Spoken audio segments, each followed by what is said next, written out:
Hello Internet, my name is Ryan Ingram and today we're going to talk about finding and analyzing foreclosures in your local market. Now this video comes on the tail end of two other videos I've previously recorded, how to find foreclosures along with just the entire foreclosure process here in this video. And then the second video is how to finance foreclosures. That's probably the second most common question that I get about foreclosures. So if you haven't already watched those two videos, then I would highly recommend that you do so now, as that's not material that we're going to cover in this video. So in this video, we're going to use real examples. I'm going to show you how to find these foreclosures in your local market. And by the end of the video, you're going to be able to hop on this computer and find foreclosures and analyze them in your local market and potentially add them to your portfolio sooner than later. All right, so the first thing that you need to do is go ahead and pull up PropStream. Now I've included a link in the description to a free 7-day trial of PropStream, so you can try that out today. Figure out, analyze a couple properties in your local market, figure out if it's something you want to keep. I highly recommend that you do keep it, and it's not just because that's my affiliate link, it's because I use this software to analyze all of the properties that we purchase. This software is incredible at giving you a massive amount of access to data and be able to analyze properties very quickly. And you're going to see that here shortly. So after you get PropStream pulled up, you're just going to want to open up a new tab and you're going to want to search whatever county you live in and then sheriff sale or some type of foreclosure information. So since I live here in Montgomery County, Ohio, I'm going to go Montgomery County, Ohio, sheriff sale. I'm going to figure out which link I should click on. So as you can see, the ones I've already clicked on, let's go up to the top. Properties for sale. This will give you all the information pertinent to your local sheriff sale list and just how to find it, what the process is, and all that. Now you're going to click on list of properties for sale and you're going to figure out which ones are still active and which ones have already sold. So here in Montgomery County, Ohio, at least, the ones that are still active are the ones in pink. The ones that are here in blue have been canceled, and these gray ones have already been sold. So now you just go through the list, and this is when, the rubber meets the road and we start analyzing these foreclosures. Now, if you already have like an area that you are interested in investing in, then you're going to want to go through and look at these zip codes and somehow organize them in a manner, pick and choose however you want to of what you want to what you want to analyze and what you don't, because analyzing these properties is a bit time consuming. So after you pick an address, so let's go through and just pick one of these out together. Let's just keep it simple and let's just go ahead and use 6000 Romaine Drive. This is not an area of town or a property that I'm familiar with, and it's not important at all generally, but you can see here that 2017 CV 04492, that's the case number, and this is the year that that foreclosure was filed. So this one has been in the works for a very long time. So let's go ahead and now type this into PropStream and pull up some additional information on it. All right, now when you pull it up on PropStream, it's gonna bring you over to this map, and this integrates with Google, so you can drop this guy down and do the street view if you would like.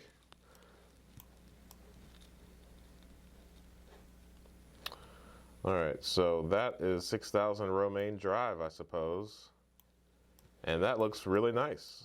That's a good looking area. So it's a frame house. That's important. PropStream estimates this market value at $208,000, and they also are listing it as owner occupied. So if you click on this with PropStream, it's going to give you a lot of information on it. Now it's going to show you that it is in the pre-foreclosure stage, and you can also search pre-foreclosures in PropStream. We'll go over that here soon. You can see that it's owner occupied.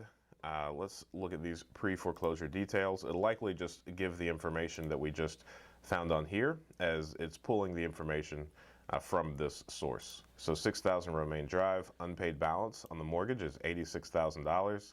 That is what this minimum bid is starting at, so that makes sense, as the bank is probably the one that started this foreclosure. All right, notice of trustees sale, Citibank. So I don't know, I mean, here you can see the owner's name, how many rooms, bedrooms, number of fireplaces, number of bathroom fixtures, that's funny, number of bathrooms, the fact that it has central air, really anything that you need to know about just like the structure of the building specifications, you could find that here. So now let's just quickly recap. We know that the starting bid is $86,000. We've got Montgomery County having the appraised value at $129,000, and we've got PropStream estimating that the value is $208,000. So let's figure out what is true. Now keep in mind that one of the biggest cons about foreclosures is that you have no idea what still needs to be done on the interior of the property. So you kind of have to guess, and this is the biggest guessing part. You're taking on a lot of risk because it could be just completely trashed on the inside. You just don't know. It could be immaculate. It's always a mixed bag. We've picked up foreclosures that, they only needed about $10,000 worth of work, which is not much, in the scope of an entire house. And then we've picked up some that have taken $60,000 worth of work. So it's always tough. So you just want to make sure that you're conservative enough in your analysis to leave room on the bone for you to make money and be appropriately rewarded for taking on that kind of risk. So if you know that $208,000 is on the board in equity, so let's see here, $208,000, if that number is right, and let's say the minimum bid, $86,000, if something crazy happened.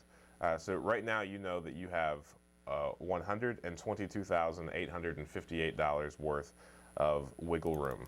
So what I would generally do, even before we analyze this, I would see what 75% of this is. So our formula is we want the purchase price plus the renovation cost to be less than or equal to 75% of the after repair value. Now the reason for that is we don't want to leave any of our own dollars in any deal that we do.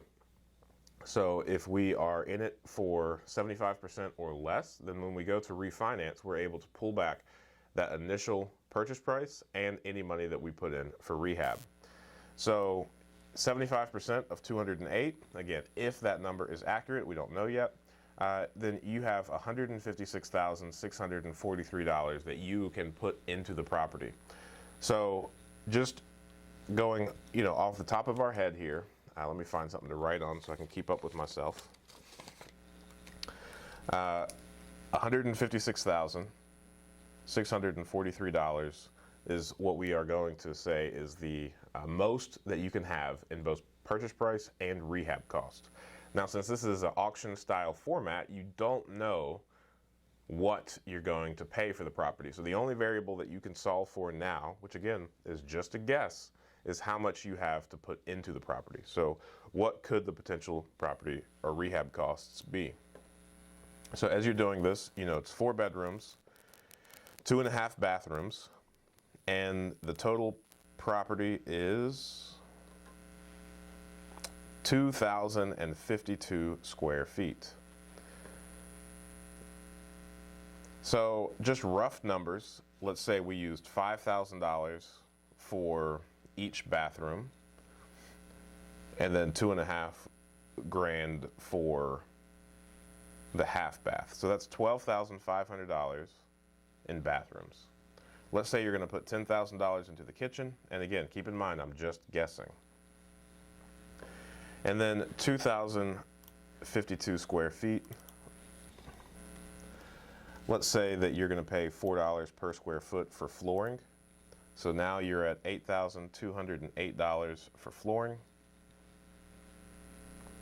And then let's say it's going to be $6,000 to paint the entire house. So you've got $6,000 for the paint, $8,208 for the flooring. You've got $10,000 for the kitchen, and you've got $12,500 for bathrooms. Now, this is not including the roof. This is not including any mechanicals. Likely you're going to have to replace both of those. So let's just say $36,700 for the interior. We're going to knock off those $8. And now let's say it's going to be $15,000 for the roof and another $15,000 for the mechanicals of the property. And that's including the water heater, the furnace, the AC unit. Let's see here, does it anything else need? Nope, that's all the mechanicals in the house. Let's throw appliances in there too. I know some investors like to include appliances. So now we're at a total of, so $36,700 on the interior. And then we're at an additional $30,000 for the roof and mechanicals.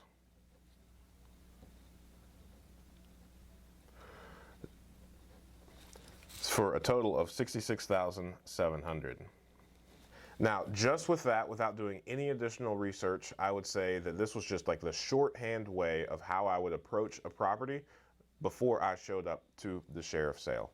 So now with that $66,708, I know that, and the starting bid is, so let's knock off that $8 just for even math. And the starting bid is $86,000. So now you're at $152,700. So I know that when we first did our math, it was $156,643. That's the number that's 75% of that initial value. So from there, you subtract $66,700 because that's how much we're guessing in rehab. And now we know that our max bid can be $89,943. So that means we can only bid up that initial price because the minimum bid is $86,000. So now you know that you can only offer about $4,000 in order to purchase that property. Now it's a mixed bag because somebody could show up for this property and you know, they might have more information than you. They may have known the owners. They might have had access to the property and they know that it's not going to take that much work. And again, we did like doomsday math. Like, what if we go into this property and it needs everything? Then it's going to take about $66,000 to get it up to speed. However, and hopefully that won't be the case.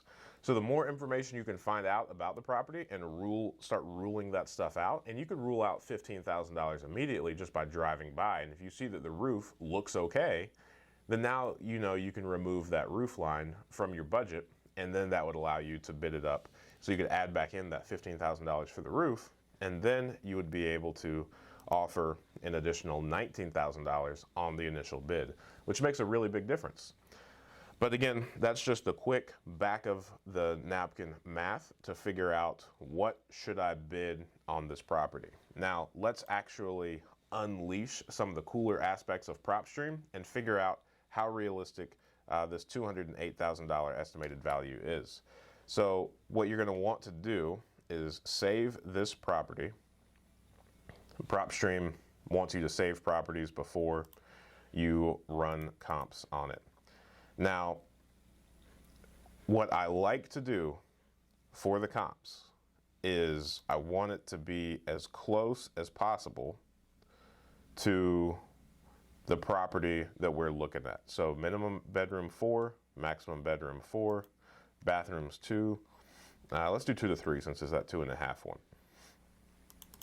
And as far as the square feet goes, you generally only want to be plus or minus about 10%. So what I like to do is, since it's 2,052, just because, you know, I'm not that great at math or whatever, I like to just make it a 1,000 range. And if you get this, so right now there are no comps. Let's increase the distance to see if more shows up. Great. Now, when you increase the distance to as large as a mile, this is when knowing your local market becomes really important. So someone that's more familiar with this area than I am could come by and they could look at this and see that a lot of the comps are pulling from this neighborhood. Well, there could be a massive difference between where the subject property is and where the majority of the comps are being pulled. So now that we put in that criteria, we have been able to find Okay, so a lot of these are duplexes, which makes sense because of the square footage. So what you can do is you can drop down this property type, highlight single families, and that narrows down this list to 7. So now this is a fantastic example because PropStream allows you to see the photos of all of the comps that it's pulled.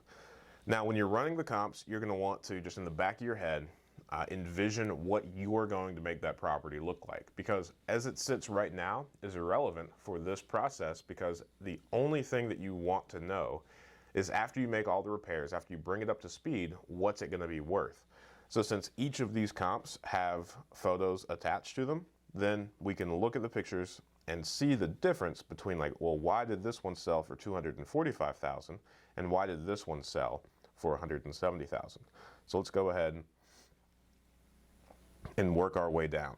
Now, keep in mind, unless you've driven by 6000 Romaine Drive, you really don't know much about the property other than what we were able to see on the street view, which is that it's a frame house and it's a, 2-story and all. All right, so let's look at these photos. Now, from the street view, we can see that these houses are set up kind of similar.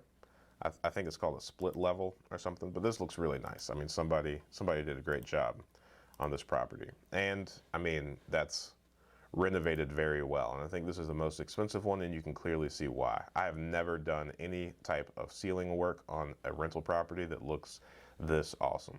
So I guess that's another good point, just as I'm sitting here talking and rambling about this, is you're gonna want to know your exit strategy. Is it gonna be a flip for you, or are you gonna hold this as a rental? Now this is really cool.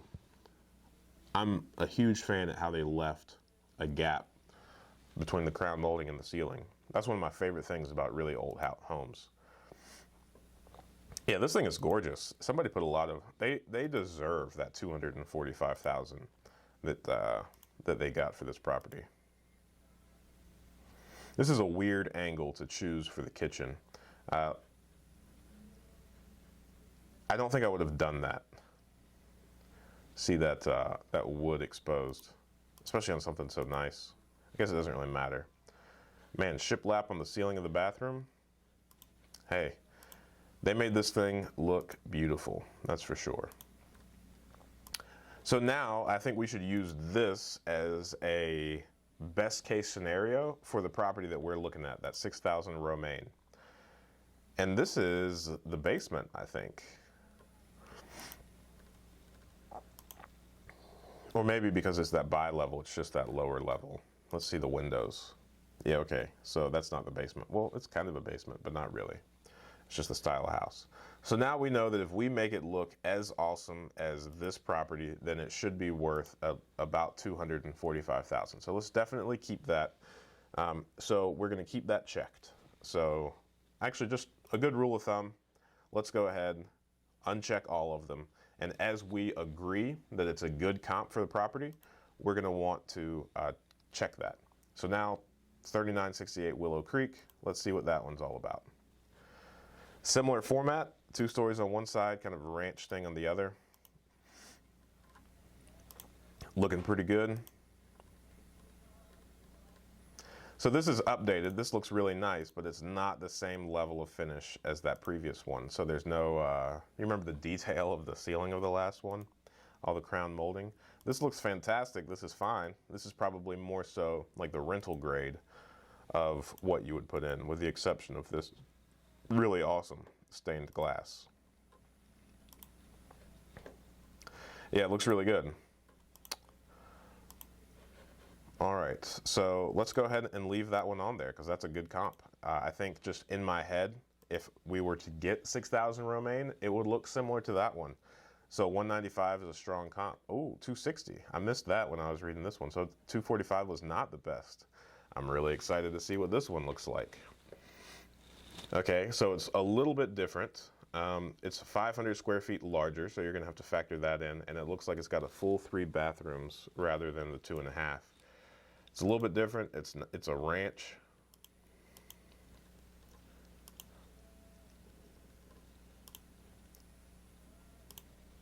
Okay, so it's a little bit more of a custom home, but it's not done as nicely as that first one that we looked at. And in case you're wondering right now, because I'm going off like personal preference or whatnot, the sad truth is all appraisals are very subjective and personal preference.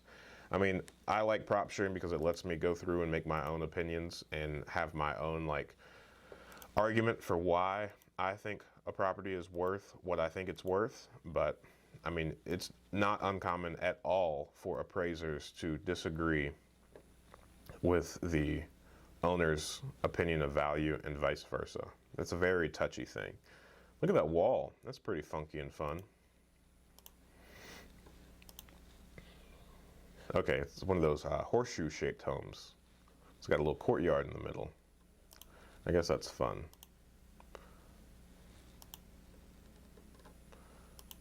So that bathroom's a little dated. Well, that's good news that it's a little bit dated, but you've got a good comp for $260,000. It's about 500 square foot bigger. Let's go back really quickly and see. So this one's about 400 square foot larger than the one that we're thinking of. All right, let's include that as a comp. I think it's pretty solid. And now let's see what these, what a couple of these lower valued ones are. All right, so not the split level or two-story on one side. Really nice kitchen.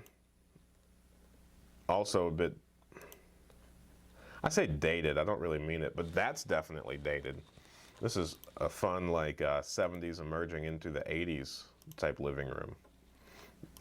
And that chase helps my argument. Ooh, and now we've got some early 2000s stone wall. This is exciting.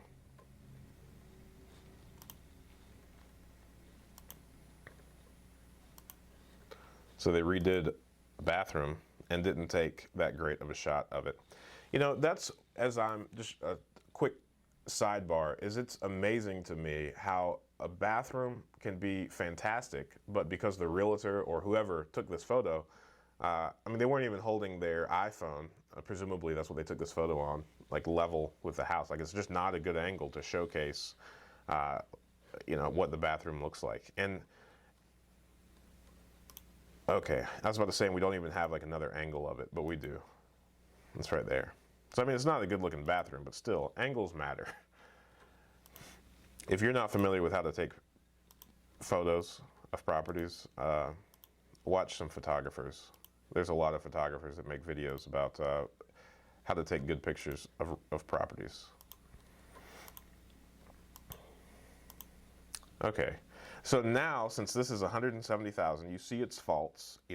PropStream is saying that this thing might be 180,000. So now you can make it in your head as just like, okay, if I get this foreclosure at 6,000 Romaine, am I going to make it nicer than this or worse? And if your answer is nicer, then there's no reason for you to include that as a comp.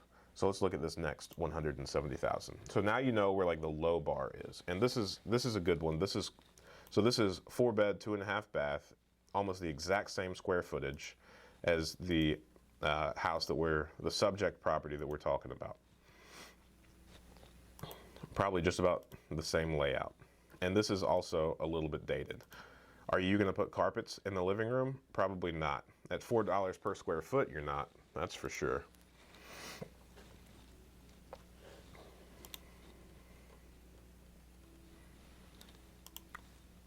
And like, let's talk about this wall for a second. Like so you're not going to do that in a rental property. You're not going to have let your resident do that. But someone just clearly, to them, this is awesome. This is what they've always wanted in their home. But in order to get like top dollar out of your property, you should probably get rid of some of the like more bold stuff like that. It's not going to help your case. You're shrinking the pool of your potential buyers by doing stuff like that. It's a good looking kitchen.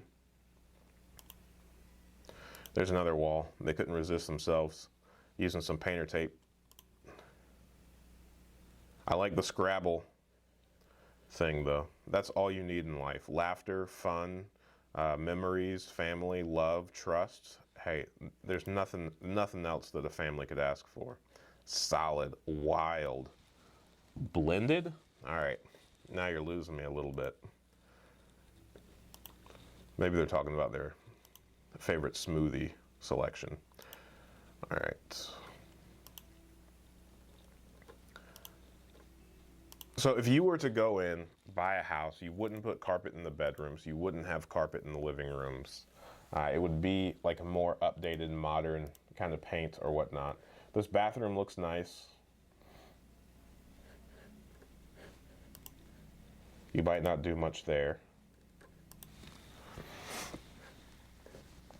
You would definitely fix this bathroom. Look at that mirrored vanity. That's wild. Now, if you would keep this as a rental, maybe you don't do things like that. Maybe this would be fine, but it's up to you.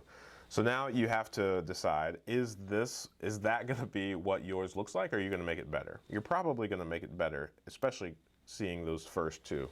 And now you're kind of incentivized, you see? So like if you're not going to make it better, then you know that 170,000 is what the number that you should be working with, not that 208,000 that we just started with. So now if you were to do these numbers with 170,000 minus that 66,700, well, now you've got 103,300 that you can, bid on the property. Oops, I'm sorry, I did that wrong. 170,000. You have to take 75% of that so that you have some equity. So now you've got 127,500. I knew that was too good to be true. 66,700, subtract that. So now you're $20,000 less than the opening bid. So now you know the stakes are a lot higher. If you want to leave money in the deal and you want to start at the full ARV and just subtract the repair values and go from there, then that's your prerogative. In more competitive markets, maybe that's the answer. But here in our local market, when you can hopefully still buy properties at 75% of the after repair value, then you're more incentivized to go after those types of deals rather than potentially breaking even or even keeping some of your money in these properties. But again, you're going to know that the more you analyze properties in this manner. So I'm going to go ahead and hold off on that and look at these 205 and 230s. Now I'm excited about this one. Also 4-bed, 2.5 bath, a little bit different layout, slightly larger. But if you remember, the number that we were working with is the number that PropStream suggests is $208,858. So this one is pretty close, and it's a similar sized house. There's a little bit of like wear on the roof, but overall it looks pretty good. I commonly see this type of just like black watermarks whenever there's trees nearby. But I mean, it's a good looking roof. They really went all in on all these exterior pictures. Anytime I see a property where there's a lot of exterior photos, I think, wow, this interior is going to be rough. All right, well, I might be right. So there's a lot of carpet here in the living area. So, I mean, this is going to be pretty key. Like, are you going to keep this carpet in the living area? Probably not at $4 per square foot. Now, this is a pretty cool living room, dining area kind of combo. But, I mean, this is definitely dated. So I'm pretty encouraged by this house because it's similar square footage. It's almost the exact same layout, it seems. And, as we recall, it's 205,000, which is really, really similar to what we're starting with PropStream at that $208,000 mark. So let's get back in here. All right. See, I'm not sure what type of flooring this is. It looks to be like some sort of laminate. Really not too shabby. Now that bathroom is dated. Now that kitchen is very dated. That's kind of a cool wall though. Look at those countertops. Now, you could probably pretty easily make this kitchen.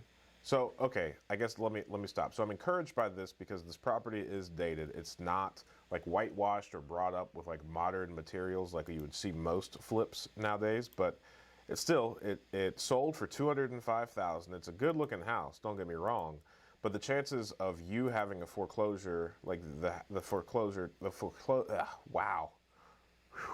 foreclosed property, the subject one that we're looking at, the chances of you walking into a house that could look like this after some cleanup is pretty high.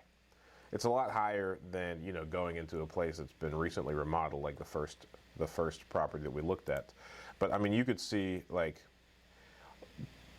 I think this is probably that laminate too, but pretty easily you could paint all these cabinets white. You could probably keep them, replace the countertop, paint this brick wall white, and then you would have a property that was very similar to this first one that we looked at.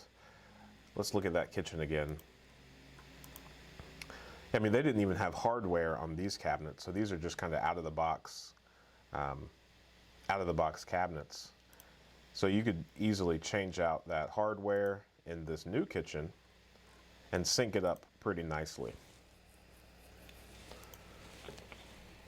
Again, a lot of carpet, which is a good sign because you've already budgeted $4 per square foot for new flooring.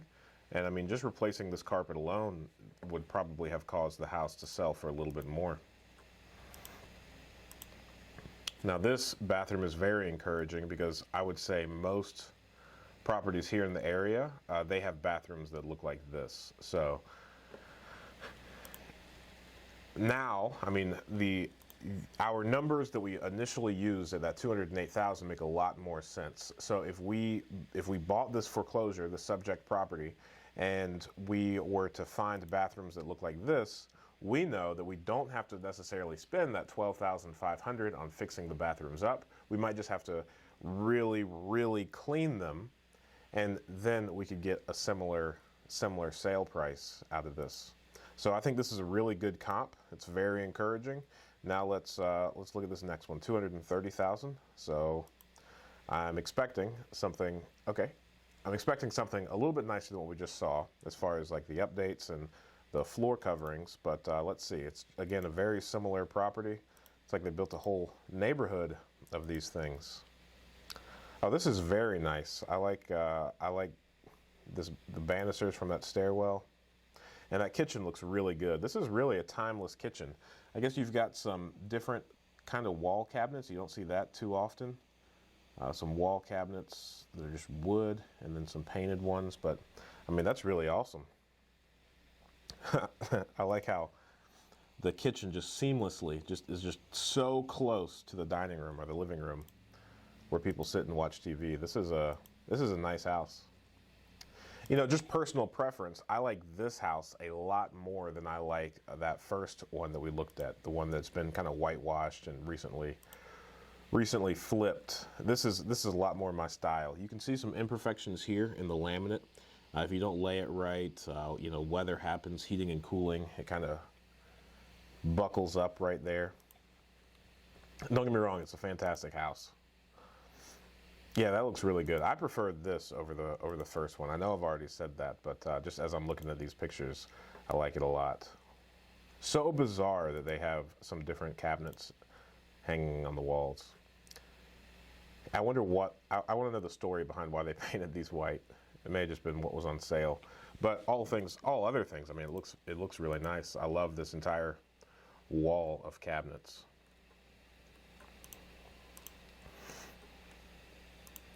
Yeah, they really doubled down on those pictures. There was just as many pictures of this kitchen area as there were the exterior photos of the last one. I think that's how subtly the realtors and the photographers try to sell properties to you, is just include more pictures of the nicer parts. I guess that's how anyone tries to sell anything. Speaking of selling stuff, if you like this setup that we're going, go ahead and click that 7-day free trial of PropStream and do the same process on some properties here in your area. So this is a really good comp. 4 beds, 2 baths, 2.5 baths, 2,100 square feet. Very close to being the exact same house. So I think this is a really good comp too. All right, so now we've gone through all of these. We're gonna go ahead and we're gonna save these comps. And now we're gonna do actions. We're gonna view the comp report, and PropStream is gonna spit out a comp report that's really awesome. Wait for it.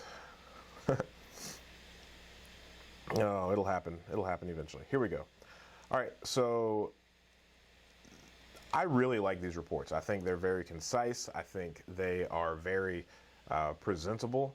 And we actually use a lot of these whenever we're looking for private money or trying to find money for a particular property, and we're trying to show the investors that the property, it has a lot more equity in it than the amount that we're asking them for. Because again, we like to do 75% purchase price plus renovation, 75% of the ARV. So it gives all the information of the property, the tax assessed value, the land assessed value, the assessed year, rooms, square footage, I mean everything that we went over previously. Excuse me. And then I think this is very presentable. I like this a lot. The low end, the high end, the average end. So now if you take that number that we started with, we got lucky this time. It's not always going to be this way, but PropStream spit out that $208,000 number. I think after reviewing everything and with our vision of what we're going to do to that subject property whenever we get it, we can safely say that that $208,000 was a little bit low. So that was very conservative the way that we ran the numbers the first time. So now that we know on the high end, that's $260,000. So that gives us a lot more room to play with when we are figuring out what our maximum bid is going to be. The average, if you want to be conservative, more realistic, let's use that $227,000 number. So $227,000, $66,700. That's our total rehab cost. Now that includes like a new roof, which you can rule out pretty quickly. Just by driving by, see if you need one or not. New mechanicals, and then the interior. And again, as we saw in that one that had sold for $205,000, they didn't even necessarily replace the bathroom, or we wouldn't have to replace the bathrooms necessarily to get that $205,000 sales price. So now you see kind of how you can play with it. You can get creative, save money in some areas and whatnot. So now after that, oh, I left out a step. $227,000. Let's do 75% of that. So now you're left with $170,250. So now if you subtract the $66,700, which is our estimated cost of repairs, now you're left with a potential maximum bid of $103,550. So I'm not quite sure offhand what we said our max bid was at the beginning. However, $103,550. I mean, you could round down to 103 or round up to 104, whatever your preference is, just so you can remember it on the fly. Because as you're bidding on properties, it's hard to remember exact numbers. So just go ahead and round up, find a safe number that you can remember under pressure, and go with that. So in a more competitive market, I mean, this is where financing really matters, because we are assuming that 75% of the value because we want to have some meat left on the bone. We want that 25% equity because we don't want to leave any money in the deal. Now, if you're in a more competitive market, you might not be able to do that. And if you have hedge funds operating in your area, then those rules don't apply to them, because they have access to capital at like 3 or 4% immediately long term, whether the property is renovated or vacant or whatever the property is. So, you know, let's say, you know, they are able just to do that $227,000. They could have a maximum bid after their repairs of $160,300, whereas ours was 103 or 104 because we needed that meat on the bone. Now, if you don't care about having as much equity left in the property, then you can lessen that number from 25% to, let's say you want, you know, you're comfortable with leaving 10% in the deal, then you can use that number at 15%. So you can go 227,000 times 15% of that. You can go up to 85% of the ARV. That gives you 192,000 minus the 66,700. Now you're at 126,250 would be your maximum bid. So you can bid $23,000 higher than the person that wants that 25% equity up front or left over afterwards. So all that to say, financing, your underlying financing, your access to capital, what type of market you're in, how competitive it is. Because if we look back at the sheriff sales list, the ones that have sold, I mean, you could see all the ones in gray. Again, this one sold for under the appraised amount. But a lot of these, I mean, they've been bid up. This one sold for $114,000. Must have been a really good property. That's in Kettering, 45420. That's a really good zip code, so it makes sense.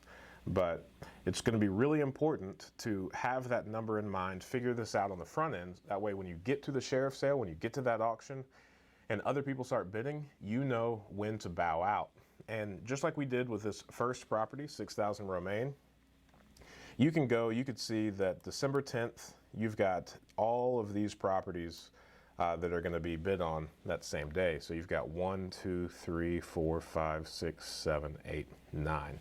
So you've got 9 potential properties that you can bid on. If you really want a first deal, if you haven't particularly like fallen in love with just one property, which again, you're not supposed to do, but it happens, then you're going to want to go ahead and analyze, just the same way as we did 6000 Romaine, you're going to want to analyze all of those properties and come up with your maximum bid for each. That way, as you're sitting there, if 6000 Romaine doesn't go in your way, you don't win that bid. You don't necessarily have to go home empty-handed, and your world doesn't have to get shattered after you lose that bid. You can you could be prepared, and you can continue bidding until hopefully you win a property, and you have a list of numbers that you're comfortable with. That way you don't go over budget. Now, I'd highly recommend doing this analysis along with driving around to those properties and assessing them best you can from the outside. But remember, do not go on the property, try to force way into the house.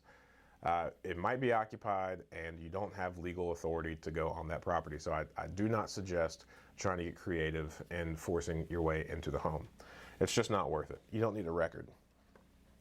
So that is everything that I have to say about analyzing foreclosures. All right, so thank you so much for all of your time. I really appreciate it. Feel free to watch this video at 2 times the speed. That way you can get through it a lot faster and go back and rewatch this as many times as you need. Or what I would highly recommend that you do is go ahead, click that link for the 7-day free trial for PropStream and pull up your local area, pull up your foreclosures list, and start working through it alongside this video. Just refer to this video as much as you need until you're very confident in your ability to find a foreclosure, analyze it, and figure out what your maximum bid is so that you can pick a winner when you get to that sheriff sale. So thank you so much. There's a live stream. I do a live stream Q&A every Friday morning at 8 a.m. Eastern Standard Time. And then also my brother and I run a mastermind group that you can watch the video for that here, and we would love for you to consider joining. Now, I really appreciate it, and I look forward to seeing you on Friday morning at 8 a.m. Eastern Standard to ask any question that you might have about this video. Thanks, and analyze well.